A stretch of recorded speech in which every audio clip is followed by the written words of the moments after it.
people are excited for summer. I know I am. I want to get out of here. This is where I see myself this summer. I'm so excited. I want the sun beaming down on me, and I'm sure a lot of y'all do too as well. But we have to be aware going into summer for sure about our number one enemy, and that is the sun. So I want to give y'all kind of a backstory, and this is my mom, my dad, my uncle, and my grandfather.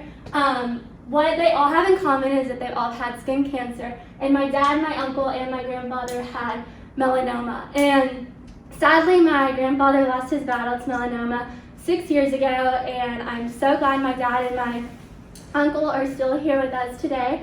But there is one thing that could have reduced or saved their lives and not had them fight this deadly skin cancer, and that is sunscreen.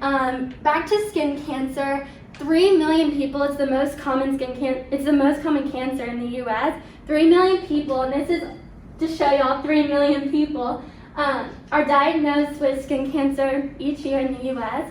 And basically, all of this could have been preventable with just sunscreen.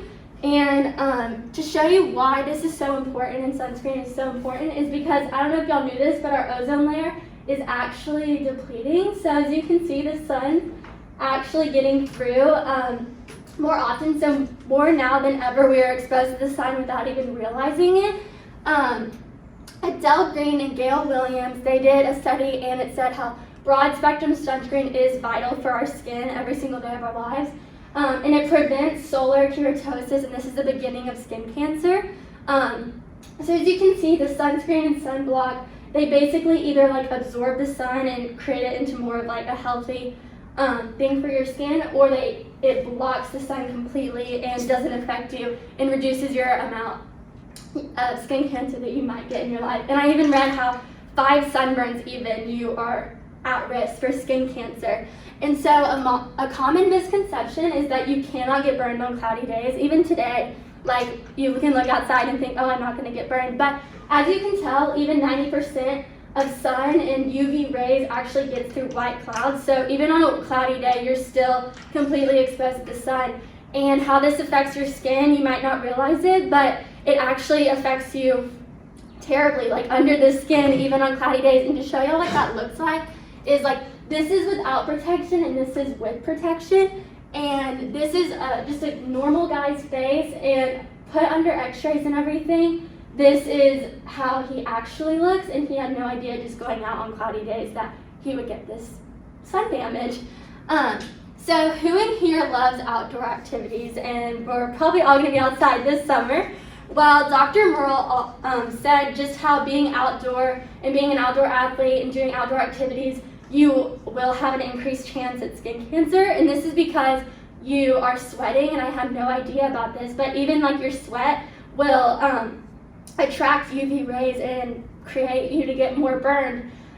So even if you're thinking about like football season and everything, temperature and time do matter out in the sun. Jason Marion did a study on how swimmers would go outside, and just for 40 minutes they got burned. So I don't know if y'all remember this, but this was like a year and a half ago. Our football game, that was insane. It was like 110 on the field. It was insanely hot, and I'm pretty sure a lot of us were not reapplying sunscreen, so the amount of sun exposure we were getting was highly dangerous, and the temperature does matter.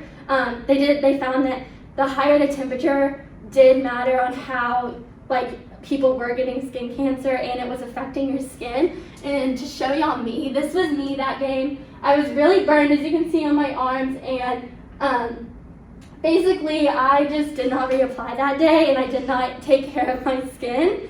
And so what we usually think is that the more melanin in your skin, that you actually can't get burned, and that is not true. Even though it's less likely, you're still getting that same sun exposure.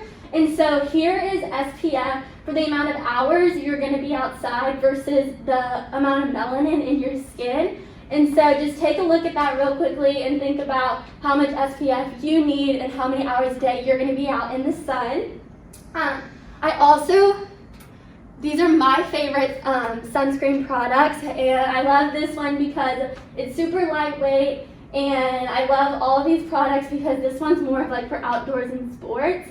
Also, most people don't realize this, but you really need a sunscreen on your head because your scalp can get burned. And so I found like a sunscreen that I always use, like powder, and I just throw it on my head before games or anything, just so that my scalp is not burning, because a lot of us don't really realize that our scalp is getting probably the most exposure from the sun. So as we go into summer and as we're super excited to lay out in the sun, we do need to realize how dangerous the sun really is.